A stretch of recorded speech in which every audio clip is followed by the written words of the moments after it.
Hey, everybody, welcome to Fictionology. This is Gideon, And this is Bardikens. and we're coming to you live from the second month of 2020.5. Ready definitely for the COVID season to be over. Seems like it's never Hmm. ending. It's just stretching onward, but we're trying to stay optimistic and positive. Yeah, optimistic. That's right, yeah. I'm not. And I'm not optimistic at all. now all of mine is like chemical induced from like caffeine and you know like drinking my own bottled tears, as a stimulant. Basically, just trying to keep busy, right? Yes, desperately, desperately. And in the spirit of that, we thought that we would launch an idea that we've mentioned before in previous episodes that it's not topical. It's kind of like a catch-all conversation between Bardikens and I about stuff we've seen lately, stuff we've read lately, stuff we've played lately, and just kind of freestyle for the next 40-45 minutes, something like that.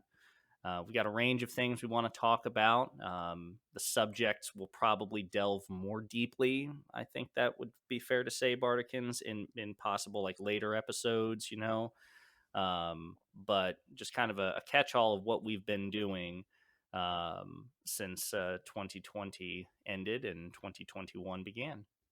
Sure. And even, what's going on. Like if we see something related to fiction that pops up in the news, catches our eyes, we can talk about it too. Not a big deal. Yeah, absolutely, absolutely. I mean, I and think it's speak anything goes, really, right? Yeah, I definitely think there should be no holds barred. Just anything topical in the world of fiction, fantasy, science fiction, regardless of medium. I'll throw one out there actually that I saw today, if you don't mind me going first, and that was Sure. Go ahead. I saw the trailer for the Zack Snyder cut of Justice League, the Justice Hmm. League movie. It launched either as of the time of this recording, it was either earlier today or yesterday, but this morning, a couple of hours ago, was the first time I'd seen it. And as somebody who thought the Justice League movie was just kind of meh, Yeah. I think I've seen it twice. And as big of a superhero movie aficionado as I tend to be, it was pretty unremarkable, despite the fact that it obviously had a lot of talent. Ben Affleck, Sure. Gal Gadot, plenty of great people. Ciarán Hinds played the villain in it, Steppenwolf. Right. A lot of Um, good actors that can carry movies, right? So yeah, and it had the full power of Warner Brothers and DC behind it, and yet not a great movie. Was pretty disappointing, as many DC movies, in my opinion, have been. It's been just a litany of disappointments. They're definitely lagging behind Marvel. that's what I've heard. To be totally honest, I haven't seen it just because I'm not that interested in DC. So I Yeah, and just that's haven't. fair. And I mean, Hmm. I don't think they've done much, to kind of court your interest, right? I mean, you saw um, the Man of Steel, right? Yeah, Batman right, versus Superman. right. So you've seen enough to like Suicide your Squad, yeah. right, right. So your indifference is has basis in the actual presentations, and I feel the same way. Suicide Squad might be my favorite of the ones that have been released, and but even that, I mean, just I don't think anything that DC has produced has cracked anything above a kind of a shrug Sure. grade. But I mean, I will say it's kind of like anything else. It's hard to have a bad trailer for like a multi-million-dollar, action flick, right? I can't recall a single bad trailer. So this one looked good. And it does look radically different. Looks like, you know, in the first uh the Justice League movie that came out 2 or 3 years ago, the one that Zack Snyder started and then Joss Whedon took over. Steppenwolf was the main villain, and his master Apocalypse was like a only mentioned a couple of times, and kind of like they're clearly making him the Thanos Yeah. of the DC extended Kind of universe. setting it up, right? Yeah. Right, right. But in the trailer for this one, the Snyder cut, we actually see we actually see I keep calling him Apocalypse. That's not right. Dark Side. Dark Side is the villain. He comes from the planet Apocalypse, I think, and it's spelled phonetically similar, but different. But Dark Side was only hinted at in the previous Justice League movie, but he seems to be front and center according to this trailer. So I'm definitely excited to see that because Dark Side, of course, is one of the great comic book villains, DC or Marvel. He's one of the Hmm. all-time greats. But there again, I'm not expecting much. I'm really not. Well, I really can't comment much on it, like I said, because I haven't seen the original. Hmm. I may end up just watching the recut to see, but I would have nothing to compare it to. Right. So I mean, just be kind of I don't know, one note for me, I guess. Well, And no, mhm. go ahead. I'm sorry. Oh, I was just gonna say that, and honestly, I don't have any interest. Yeah, so it's not something that you're going to stay up late, and Sure. wait for it to jump live on HBO now. I get that, and I won't either. I mean, I think it took a couple of days for me to watch the Wonder Woman sequel that came out, which again was okay. It was interesting. It was definitely different standard fare from, or it was different from the standard comic book fare. The second Wonder Woman sequel, they went in different directions with the villains and kind of the plot around it. It was interesting, but I think ultimately unremarkable. But speaking of unremarkable HBO films, right? So you and I watched The Little Things, the new Denzel Washington, Uh, Rami Malek, Jared Leto movie that came out. I just want to interject and say a couple of things. First off, I will not begrudge the acting in the movie because I think they all did a fantastic job. The main characters, the side characters were just non existent, they didn't matter. But the main characters did a fantastic job of carrying their characters because they're good actors. And they those three are very good actors, and you can tell. Yeah, And definitely. Jared Leto kind of was creepy, right? He's like a Yeah. creep. In And like everything he's in. right. And Yeah. you know what? They're like, you're not even part of this movie. What are you doing here? And they just started recording and went with it. That's it. He's just, he was creepy, believable, and you know what? Good job for him. But overall, I thought the movie was meh. Not even meh, just meh. Yeah, Kind of not necessarily bad, but meh.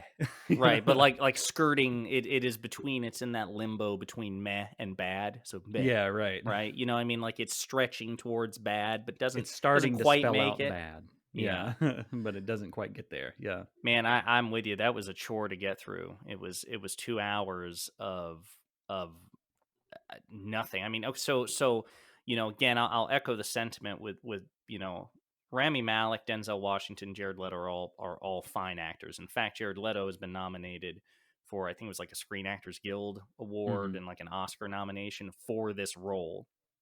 And kind of like when he was cast to be the Joker in the DC extended universe, right? So there again, there's kind of a connection to the previous topic. I think he has the acting chops to pull off anything, but damn, the writing did not rise to the level of it. I mean, it was going for this kind of moody, noirish, kind of throwback, mystery thriller. And there were moments I thought it was heading in that direction, Hmm. but I don't know what the hell happened in the plot. Like, I'm fine. I mean, spoiler alerts. We won't delve too deeply into the details, but I'm fine with movies that have artistically creative, bittersweet endings or sad endings. I don't need in every movie, and I don't think actually be appropriate in every story to have you know, a classic happy ending. There are Right. some stories that work better if they end on a tragic note, or if they end on a bittersweet note or something like that. This wasn't even that. Like nothing. There was no resolution or plot progression at all in this Sure. Yeah. movie. There was no payoff. No payoff that could leave you feeling satisfied one way or the other. Right. There was nothing. You just got left there. Like, where's the rest of it? Um. Yeah, yeah, we The, it was like we saw the passage of time. Like we saw time progress with Denzel's character. I think his name is Joe Deacon, uh-huh. and Rami Malek's character, Jim Jim. Yeah. Baxter, something like that. I mean, we saw time progress with them. We saw days elapse with them, but nothing that I would consider a character arc actually occurred with these. There were moments that you kind of flirted with, especially with Rami Malek's character, but it never stuck the landing. Right. Well, I figured there'd be some sort of reveal or something like that. It was in his head, or it was something psychological. The pattern keeps continuing. Maybe it was making a comment on what's going on today. Something like that. Some sort of metaphor. But I don't think there was any satisfying conclusion one way or the other. And when you deal with crime dramas like this a lot, in real life, a lot of the times the guy doesn't get caught. So I wasn't even expecting that necessarily. But No, nor I, but some sort of resolution. And really, at the end, the plot, like the murders that are the center of it, because again, so the basic premise of the movie is Denzel plays, he was once a reputable detective somewhere, I think West Coast, Los Angeles, or somewhere in California.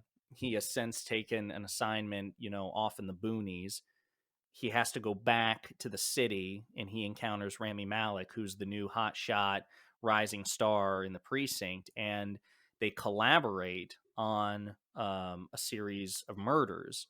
And then at the same time, it kind of delves into the circumstances that drove Denzel's character, Joe Deacon, to quit his job, because there were murders that he was investigating years before the proper story takes place, that drove him to this point. So you have kind of two parallel stories: the current murders, the previous murders, and the right. heavy implications that it's either the same perpetrator or a copycat murder or something like that.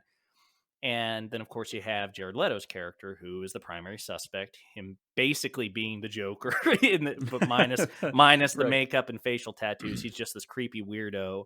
Who's a Um, crime, he follows crime. He has like a scanner so he can listen to right. ongoing So cop he's things. basically like every other millennial in the sense, like, he's probably watching what you call murder He's on porn and all this murder thing. porn, the ID channel or something. Yeah, Yeah. yeah. Um, and but again, there's the performances are I mean, are credible, but it's like a cardboard cutout of a cop thriller, of a crime drama. There's Hmm. like, we don't even know why they, like, there's real deep personal, like, they try to tell you that there's a real deep personal animus between the cops and Jared Leto. Obviously one sided. They hate Jared Leto, but we really don't have a compelling reason, other than that they kind of suspect for no reason that he did it. I mean, there's some but like the animus is undeserved. Like, they treat this guy like he's their arch enemy instead of just a suspect. I mean, they even go out of their way to. They almost like beat him up a couple of Right. times. I mean, like, they pursue him single-mindedly in a way, and yeah, he's again weird, and he kind of covets the attention, but it doesn't really set up that great. It's not like the movie Seven with Brad Pitt and Morgan Freeman and now the disgraced Kevin Spacey, where there's like a rivalry between these characters. There's not that cat and mouse thing, even though they try to play that up. And yeah, so it doesn't go anywhere. It takes these like extra dramatic turns, and really even the relationship between Washington and Malik, they kind of start off kind of awkwardly feeling each other out. One is the grizzled, disgraced veteran, and the other one's the new rising hotshot who's a fan of the veteran. And yet by the end of it, apparently they're best friends in the sense that they're willing to take incredible legal and reputational risks for one another, like even though they've known each absolutely. other for 2 days. You know what I Yeah. mean? Right. Right. Uh, It's kind of you can only suspend your disbelief so much, and it flirted with that boundary a lot. Like it took it out on dates. yes, it did. It was there. It did. It did. And so yeah, I gotta say, didn't like it. Didn't Not a like it at fan. all. Not a fan. Overall, if you're gonna watch it for the acting itself. Love Jared Leto. Like just absolutely love his performance in it. Yeah. But don't Have your expect a satisfying conclusion one way or the other. Not at all. Not at all. And have your phone with you, because you will get bored. Have your Well, have I your noticed phone we did. ready, So and social media, like, have Imager, have cat videos, cat pictures and memes popped up, because you'll need something to pass the time. and you know what? Finish the movie yourself if you want to. They leave it ambiguous on purpose. I guess it was part of what they Yeah. wanted. Right. Write But fan fiction, you everybody. just you just do what you do. Yeah. That's funny. Um So let's see. I mean, other than All right, that, so what else? other than that, some new things that have happened since the last time we recorded. You got an Xbox One, Series X, 7X, 72 series, 0, 360, 820, or whatever it's called. Yeah, it's hard to keep up with the nomenclature, right? That's Yeah. Again, the naming convention is just bizarre. I don't know, what the hell Microsoft was thinking as far as that, but yes, you got an Xbox Series X. that is correct, and really, it's fine. It's nice. I think it provides a good alternative platform for my computer. I actually enjoy it much more than I thought. It's a lot smaller than I thought it was, and it's actually got a really good form factor, I think.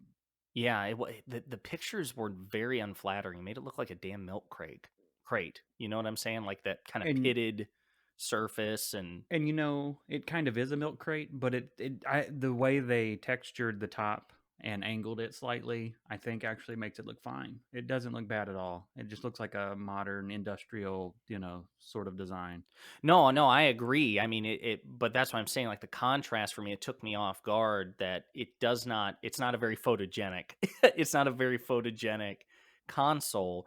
But when you see it in person, it looks a hell of a lot better than what it did in the photos and the promotional Yeah, no, material. absolutely. And it's a lot smaller than it appears. So I can only Yes. imagine the Series S being, since it's almost like half the size, being tiny. And is it as So powerful? Is the S as powerful as the X, or is it substantially like, is the no, hardware? it's clocked down and has less like RAM and all of that. For what's out right now, it probably plays about the same, maybe even better if it's optimized a little bit better. But over time, you'll see this. You'll start seeing the difference appear as they start mastering the platform. Gotcha. Gotcha. What would have been some of the games that you've been piddling around with? I so they offered me like 3 months of Game Pass for $1, so Game Pass Ultimate. So I took them up on their offer. Most of the games on there are great, actually. Game Pass is an incredible deal, even if you just have a PC. And I just been jumping around trying to find a game to play. I was replaying Fable 1, which was great because I haven't played Fable in probably 10, 12, 15 years. I don't know, whenever it came out and I was a kid, and had a good time with it up until there's a part in the arena where a lot of people were having issues. I noticed, and I Googled it, with the arena freezing the game for Hmm. some reason. And the fixes for it were basically like trying to stare at a wall so it doesn't load too many things in at once and then getting through it. Gotcha. Yeah, that just killed it just It's a my momentum halter. Like it right, totally, right. It yeah. just killed my interest. And I was 12 hours in, right? Right. And I was doing good and it just killed me. So I downloaded Kingdom Hearts. I've been piddling around a little bit. That's on It's Xbox? Yeah, it's coming to PC as well. I did not know that. I thought Soon. those were So PlayStation exclusives. Were they originally, or am I making originally that they up? came out on PlayStation, except for three. I think three came out on Xbox as well. But that's because back in those days, in the late '90s and stuff, Square worked with Sony Gotcha. exclusively. But then they branched out later on. I think starting with Final Fantasy 13 and all of that. So they started branching out. So you're playing the OG Kingdom Hearts? Yeah, Kingdom Hearts 1. Just I was just playing around with it a little bit, seeing if I could play through it. It's fine still, so I might dive into it deeper, but I've got other things I'm trying out to see if they're interesting or not. I've been playing this game called Haven. It's a little indie game by the Game Bakers. I think I got that right. It's a game about a couple who escaped from something that I don't know yet. I'm not very far in, but presumably would be like a dystopian giver, the giver like Gotcha. situation. And they escaped on their own, and they're like a budding new couple, and they have to survive in Are they a. being pursued? I don't know yet. I'm not I deep enough in gotcha. it. All right, fair enough. Fair enough. So you basically you're at But the title screen, no, well, no. The game starts off, and basically you have these little jetpack boots. I don't right? know what they're called, but you use what's called the flow to kind of fly around. You fly around holding hands and collecting energy, getting food and stuff like that. And Hmm. it's more of a story game that has a little bit of combat in it, but the game developers even say This game isn't difficult. Right. It's more for the story. And so it's kind of a change of pace from what I usually play, and I'm really enjoying it so far. So I'll probably keep going on that and see where it goes. Well, I'll definitely be interested in hearing, what you think of it, because as someone who is not, as you know, a diehard gamer and who typically plays purely for cinematic or story driven games, I'm definitely interested in what develops there. Yeah, Um, and it's also free on Game Pass. So if you have Game Pass, go ahead and give it just check it out. It's called Haven. mhm. So And then I anybody who think has any of that, I think you've also I think I've seen a couple of times you've been you've been firing up Fusion Frenzy. oh yeah, Yeah. Fusion Frenzy. That's the game we cut our lungs on, Yes. right? Yeah. Where we grew our lungs through That was laughter. the forge of our friendship right there. Yes. Yeah, I saw the some of the games, which I can't remember the titles or anything like that, but it took me back to seventh grade right Yeah. there. Boom. That was so Yeah. funny, and it was a For, fun game. yeah. For everyone who doesn't know Fusion Frenzy is a little mini game. So it's a game full of mini games, like party games, sort of like Mario Party, but without the board game part. You just you go through either you can choose one of the games to play, or you can set up a tournament with 4 people and try to get the highest amount of points. And there's just like 30 mini games or something like that, and all of them are different. And it's fun. I It never asked. used to. Well, I was going to Go ask ahead. you real quick before I forget. I never asked you, but is it like online play compatible? Like, can like one of the four I players, or is it just like split s- screen co-op? some old Xbox games backwards compatibility say they have Xbox Live co-op on them. So I'm thinking some of them may have some compatibility, but I could also have misread that. Fair. I totally could have misread that. So don't take my word for it. But if it says it on the store page, I would Google it further, research it further. Gotcha. But what was I saying? You remember? No, you're talking about. I'm sorry, I You interrupted your cut, stream of you cut my consciousness. thought. My bad. You were talking about how it was a game of mini games, and it didn't have the board. It wasn't. There were no board games, but other than that, it was a bunch of mini games, 4-player Yeah, co-op. just 4 player co op. You just tried to score as many points as possible. Oh, yeah, I know what I was saying. It used to come on the Halo Combat Evolved disc as a demo, Right. because back in with the early Xbox days, they put extra content on the disc, and I forget how you viewed it, but you could go to it, and with the Halo game, the earlier Halo games had Fusion Frenzy. Later on, when by the time I got an Xbox, they replaced Fusion Frenzy with Halo 2 trailers, because Halo 2 was 3 years from being out at the time, Mm-hmm. because it took forever for Halo 2 to come out. Yes, it did. Delay, delay, delay, delay, delay, delay, But no, delay. I haven't really played it. I was just trying some mini games and stuff. It's something if we could get 4 people to do, it would be pretty fun, I think. Yeah, that would definitely be a good party game. You know what I mean? Yeah, When well, I mean that's what like, it was. So yeah, yeah, right. Yeah, but I mean, we were in like sixth, seventh, eighth grade, something like that at the time, and I'm just thinking, in a more modern context, now in our 20s and stuff like that, having friends over, and like it could be a fun, I don't know, Friday night, for Saturday night sure. thing in the world of parties once COVID and disperses. But yeah, it was seeing you play that definitely took me back. Oh, it took me back as well. Yeah, Yeah, and that one's also free on Game Pass right now, I believe, for Xbox only, of course. It's not on the PC. gotcha. And then for me, I mean, before I had a custom built rig ordered, Yeah, I was had gonna it. bring this up. Yeah, had it for all of a week, and then it ran into technical issues. Had to send it back to the manufacturer, and it's actually being sent back to me now with the repairs in effect. So fingers crossed that it gets here in a timely manner and it is fully functional. Um, as I've mentioned before in previous episodes, I'm not a diehard gamer. I'm like a very niche gamer. It's very hard to articulate what captures my interest because I generally don't enjoy like first person shooters. Like I have to train myself to play Call of Duty. My stepfather loved the game. But I also love Halo, even though that's first person shooter. But the science fiction bent captured my interest. The Witcher 3 is my all-time favorite game, and I could play that for forever. I mean, I've had multiple playthroughs, and I'm looking forward to the next one once the 4K graphical like update, the remaster, becomes available. I think later on in the year. But it's very hard for me to play a game because I'm just not naturally a gamer, and nothing really keeps my interest. But before my rig had to be sent back, I actually started, I was really committed to playing Mass Effect Andromeda, which is it's the fourth Mass Effect game, came out I think in 2017.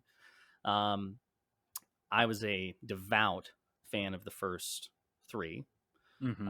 And I actually think, in terms of quality, it's very hard to find a trilogy that is as consistent in its overall quality as the Mass Effect trilogy. Now, there are peaks and valleys within certain characteristics of the game. The exploration in one was far better than the exploration in two, but the story in two tended to be better than the story in one. But the Sure. overall balance was pretty tight between the three games. I think I'm 12 to 15 hours into Mass Effect Andromeda, and Which I've is a enjoyed lot it. for him. So. Yes, for me, that's huge. That's a kind of commitment that is very rare for me outside of a very small handful of games. Yeah, and I was very proud of you actually. So that's Yes, good. and I really did. I actively enjoyed it. I haven't finished it yet. I'm trying to avoid spoilers. I think I read spoilers back when the game launched because I'm a bit of a spoiler slut, but I remember very little of it. I'll tell you, the plot is not as gripping as the story of Commander Shepard, which is the protagonist of the first three games. The side characters and the antagonists are not as interesting so far. They have not been as memorable as the side characters and the antagonists in the first three games, but obviously a tremendous graphical advantage, and the exploration um, is as I would actually, from what I remember of the first Mass Effect trilogy, the explorative angle is better in Andromeda. And I think a lot of that just has to do with superior technology, right? That and that. I mean, you're literally a pathfinder, right? I mean, Right, exploring should be the name of the game right. for Well, it's that not. It's because that's just Andromeda. It's not. ha It's ha not. ha ha.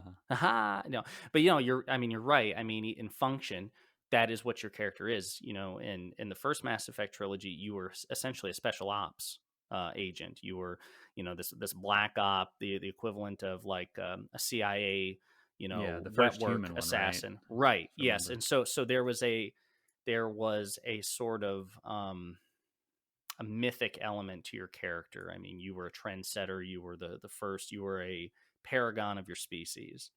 Here, yeah, obviously combat's a huge role, but in function, you're supposed to be, the plot to Andromeda is between, I think, the second and third game of the original trilogy. There was an initiative to send a colony to colonize the Andromeda galaxy, which is the nearest, most approximate galaxy to us in the Milky Way, which is also where Mass Effect takes place. Right. So between the second and third Mass Effect game is when Andromeda technically begins. It's when the Andromeda initiative takes off. 500 years later, they make it to the Andromeda galaxy. Your character is released from cryo freeze. You're the son or daughter, depending on what gender you choose, of the initiative's their pathfinder, their Lewis and Clark, their their explorer. And circumstances arise where you have to take up your father's mantle.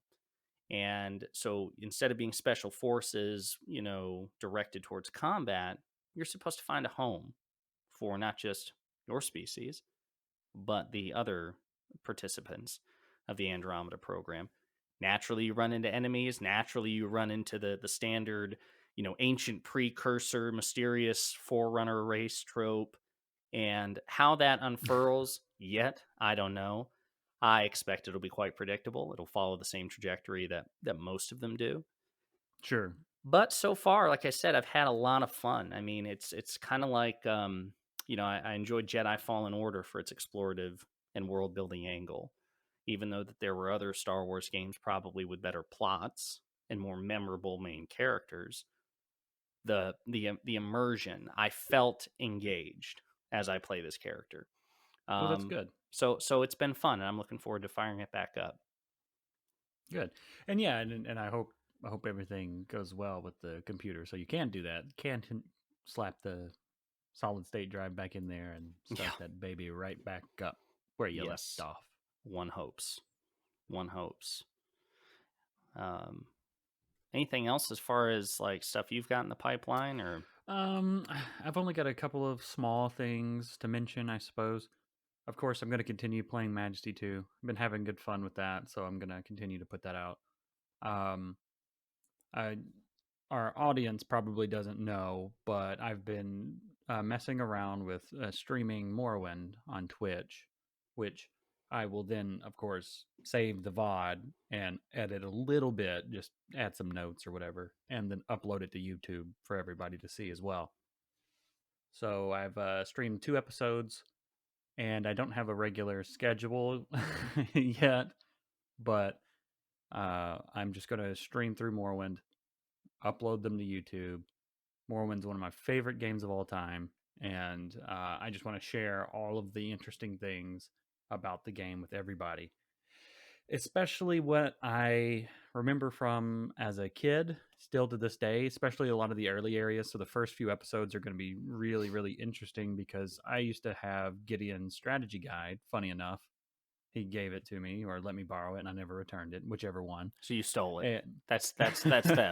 That's just theft. And I'm glad we now have a written or an recorded record of you admitting to it. You thief. Carry on. Yeah. uh, you know, It's like that time uh, I borrowed that car, you know what I mean, and I didn't return it. I mean, is that well, you never borrowing? asked Is for it it that back, and I forgot. It's one of those right? things, and then it gets lost because Right. Because kids. he was So, unconscious when I took him from the car, whatever. Just unbelievable. Yeah. Anyway, but go ahead. I used to follow that strategy guide to know what level your skills needed to be to advance throughout the different guilds, like the Yeah. Fighters Guild and the Mages Guild and stuff like that. Hmm. The houses where the legendary items are, and they didn't give you every single one. They left some to mystery and all of that. And some of that stuff I still remember. And some of that stuff I remember that Bethesda left some stuff to help you along as you first got started so that you weren't just completely lost. And I just remember a lot of it. And so it's good fun. I've been having a good time. Um, I'll probably stream a couple of hours, a couple of times a week, and I'll put it out on the social media pages when I do next time. Now that I've got everything set up well to let everybody know.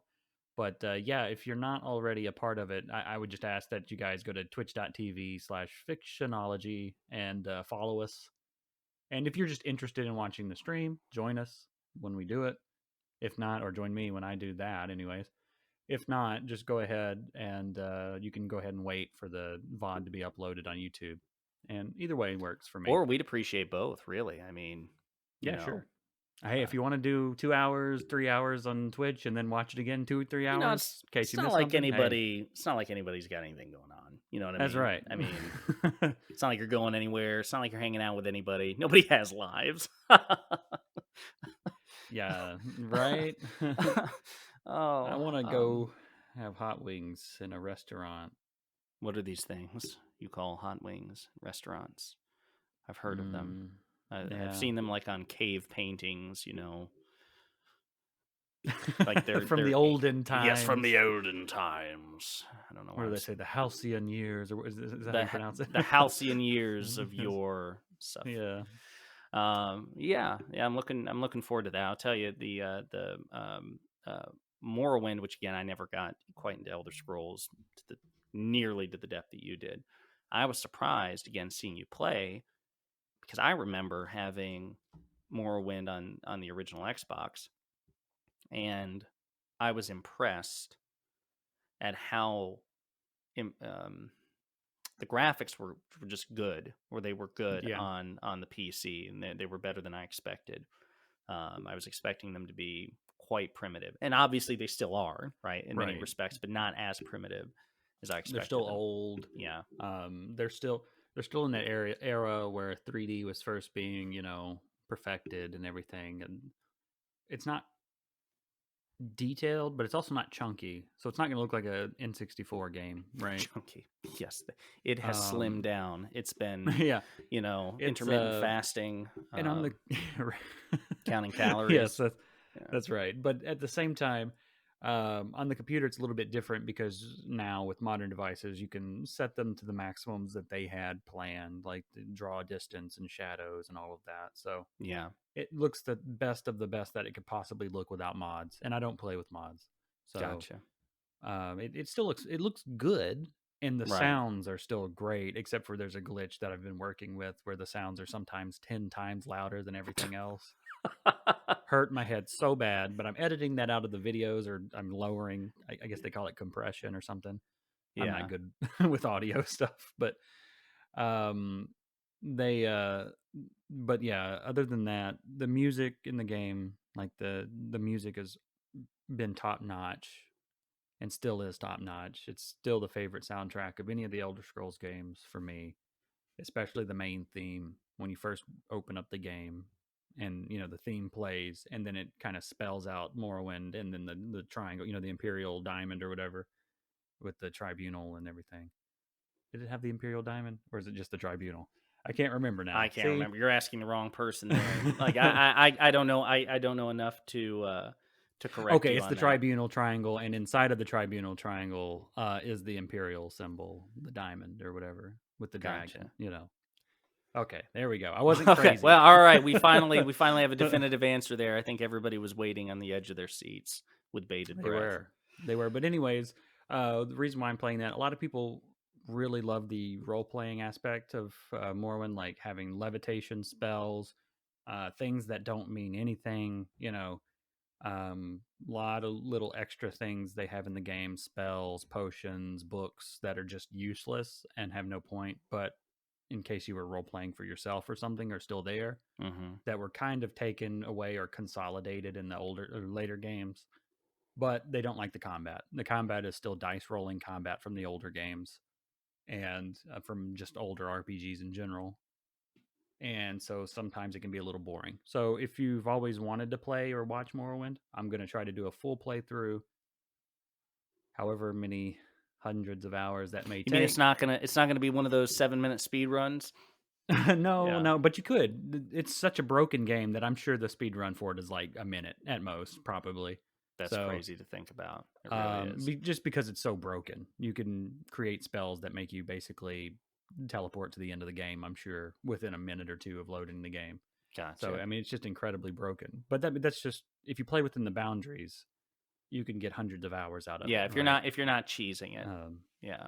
well, and then of course you can still cheese it a little bit, because certain things like jumping up the stairs just by jumping, pressing the jump button repeatedly, is a Mm-hmm. great way to level up your acrobatic skills, which is an easy way to level up. Right. So if you pick it as one of your major or minor skills, which I always do. So I mean, it's something like that's fine. You can also kill anybody in the game. Nobody is invincible Hmm. like in the later games. So you can break your game and make it unbeatable. Wow. So you have to be careful about that. Now I'm sure if you know console commands, I'm sure you could spawn the character back or something like that. Yeah, if you make a mistake, that'd be But we'll funny. be going through that. I'm playing a warrior character, so I'm gonna go through the Fighters Guild, or just a custom fighter character. I call it a Fictionologist. We're gonna go through the Fighters Guild. We're gonna go through the Redoran branch family, or house, excuse me. We're gonna go through the Imperial Guard, and then we'll go through the main quest, Solstheim DLC or expansion, and then the Morrowind expansion, the other expansion. I can't remember the name, but it takes you to the capital city of Morrowind, Mournhold or whatever it's called. Hmm. So I'll try to do all of that. Probably going to take a long time. Yeah. so, Like that. so if you've This is ever going to be wanted an to see overarching Morrowind, project. right? So if you ever wanted to see Morrowind in its on all of its glory, we'll go through a fighter campaign, and if everybody likes it, we may go through and test out other characters as well. The very first time I beat the game was as a thief, so I mean it's possible with many different types of characters. Thieves, thieves, Oh my god. guards. Anyway, that was my standard British accent.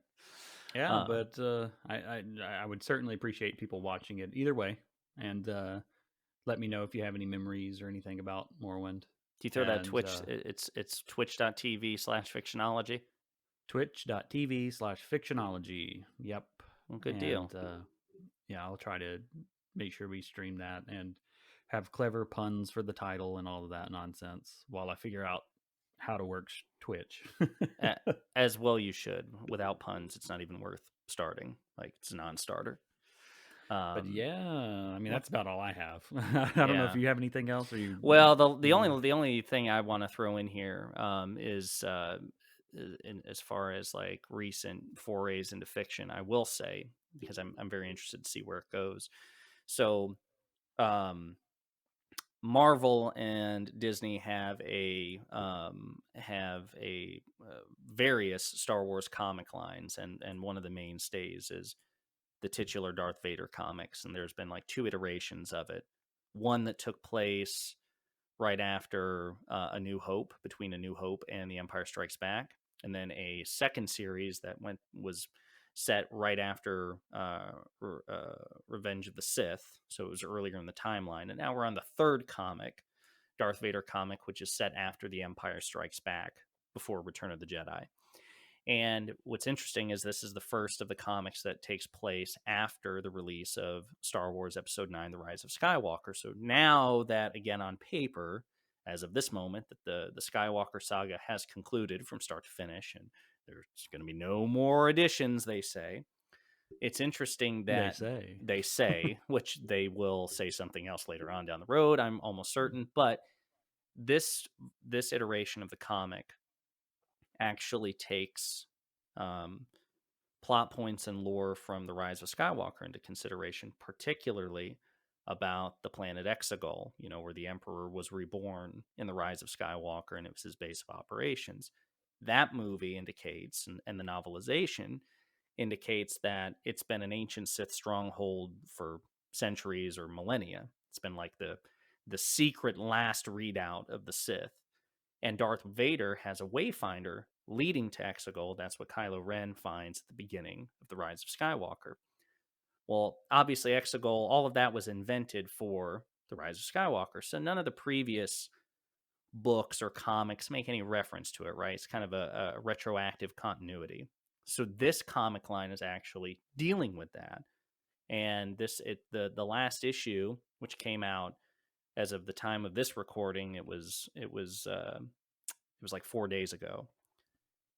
And Vader has now arrived on Exegol.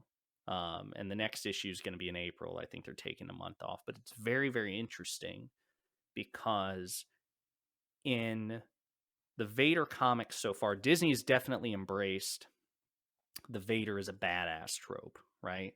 Now, George Lucas, later on in the Star Wars years, really played up the fact that Vader was meant to be a tragic character and he was really pathetic. But a lot of fans, and understandably so, look at Vader as an icon of badassery. And I think the two Sure. are not actually mutually exclusive. I think Vader Yeah, is same. simultaneously a badass and super pathetic, as many villains are. They're two things at the same time. But Disney's really embraced the like one man army. I mean, he's snapping necks, cashing checks. That's Darth Vader. And what's always been interesting to me is, in the 4 or 5, 6 years that this comic iteration of Vader's running, they've written Vader as being almost like willfully insubordinate many times to the Emperor, which is a stark contrast to what we see in the films, where he's very, very subordinate. He's fearful of the Emperor. He's terrified. He's subservient. I must obey my master. And the only time he actively defies him is in private, right? When he doesn't think Mm-hmm. he can get caught. So what I expect is the way that like the solicitations for the comics are set up.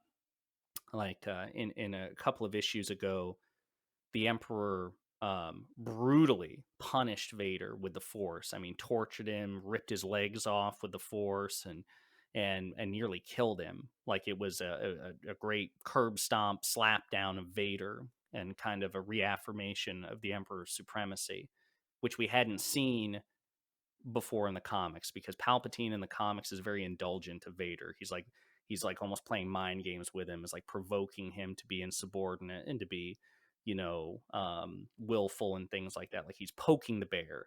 He's like he's trying to aggressively make Vader more of a assertive Sith. Oh But my then gosh. Vader overextends. sounds like friends to me. Right. It Sounds sounds like like my you. friends. Yes, yes. It sounds like emotionally abusive friends, which you could probably do your own podcast about, and perhaps you should. And that's been how Palpatine's been in the comics, except until a couple of issues ago, and then he basically put Vader in his place in the most humiliating, casual, vicious way.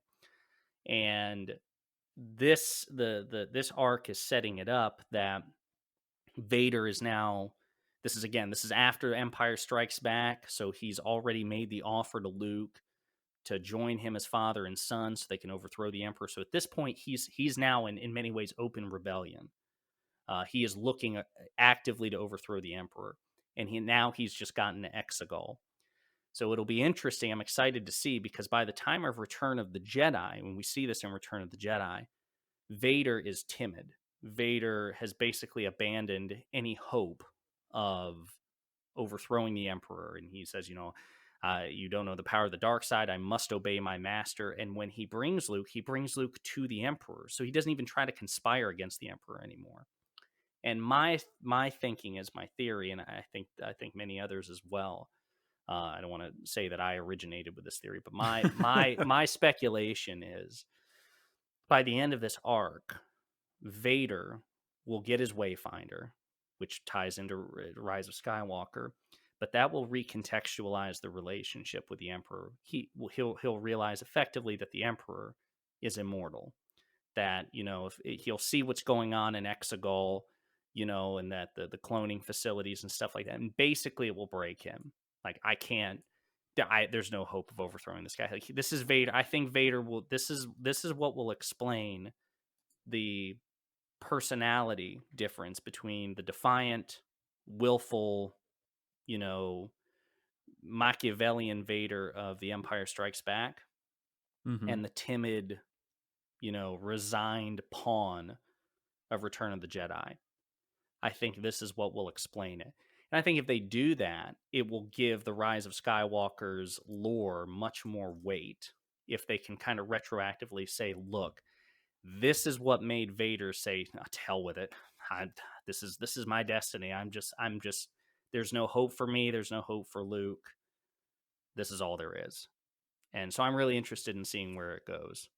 I Yeah, have to and wait till maybe Vader April. will like unplug the refrigeration unit on his way out or something. Yeah.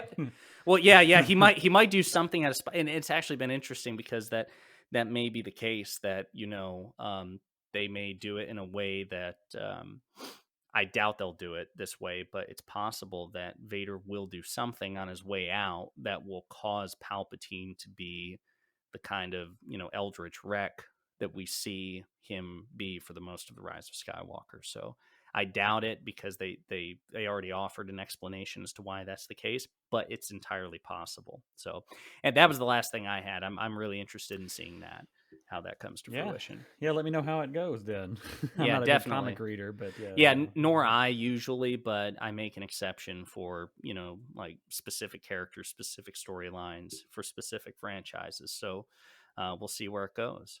But All right, um, sounds good. I don't have anything else. Do you have anything else? no, I don't. I don't.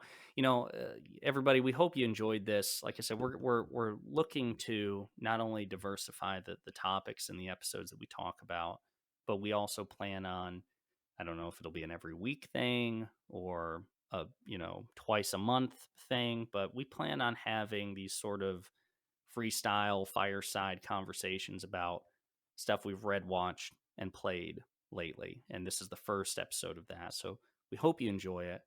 Um, Yeah, and certainly. uh, and we appreciate the support. We're going to be more aggressive on social media and Twitch and the podcast and stuff like that. That way we can get this out there to as many people as possible. So we appreciate the support. We appreciate any feedback that you have, any topics or suggestions or criticisms, even. I mean, things like we're no strangers to debate. So if you have different viewpoints, we'd love to hear them.